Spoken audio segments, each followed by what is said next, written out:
તો જય માતાજી મિત્રો, આપણા બ્લોગનો આજનો ત્રીજો દિવસ અને બૂટ ગોઠવવાના બાકી હતા, તો આજે બૂટ પણ ગોઠવાઈ ગયા છે. જોઈ બૂટનો માલ પણ ગોઠવાઈ ગયો છે મિત્રો. બધો આ બપોરે ગોઠવીએ છીએ અને આ બધું સવારે ગોઠવીએ છીએ માલ. તો બધો સ્ટોકમાં ગોઠવાઈ ગયો છે. હવે રાતે આપણે હિસાબ કરીશું કેટલાનો ધંધો થાય અને કેટલી આપણી નફો મળે. જય માતાજી. તો મિત્રો 4:50 થઈ ગઈ છે, તો આપણે હવે ઘરે જવાનો ટાઈમ થાય છે. તો હવે ભરવાનું ચાલુ કરીએ ધીરે ધીરે.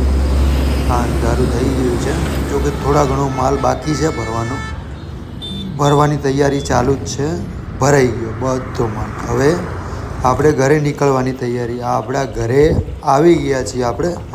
લાઇટ નથી ચાલુ, પણ આપણા ઘરના દરવાજા આગળ તો ચાલુ જ લાઇટ હશે. હા, ચાલુ જ છે લાઇટ. પપ્પાને હોર્ન માર્યું, પપ્પા આવે છે. લો, આજનો ધંધો કેટલો થયો? 850 ને 20 40 60 ને 75. 875 રૂપિયાનો ધંધો થયો છે આપણે. એમાંથી 175 કે 225 રૂપિયા મળ્યા આપણને. એમાં 50 રૂપિયા પેટ્રોલના કાઢી નાખો. 20 40 10 50 રૂપિયા પેટ્રોલના નીકળી ગયા.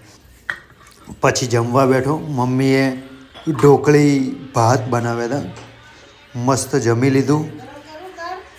પછી આપણે ગયા હતા, ટાઈમ જોયો, રાત 9:30 થઈ ગયા છે. ચલો ઊંઘવા માટે. હવે પછી આપણે ઉપરલા માળે ઊંઘવા માટે જઈશું હવે ધીરે ધીરે. હા, વચમાં બાઇક પડ્યું મારું, નડી ગયું. આવી ગયા છીએ આપણે ઉપર. ચલો, જય માતાજી મિત્રો. જો બ્લોગ ગમે તો લાઈક કરજો. આવડતું નથી પણ કોશિશ કરું છું બને એટલી ઘડી સારો બનાવું વિડીયો.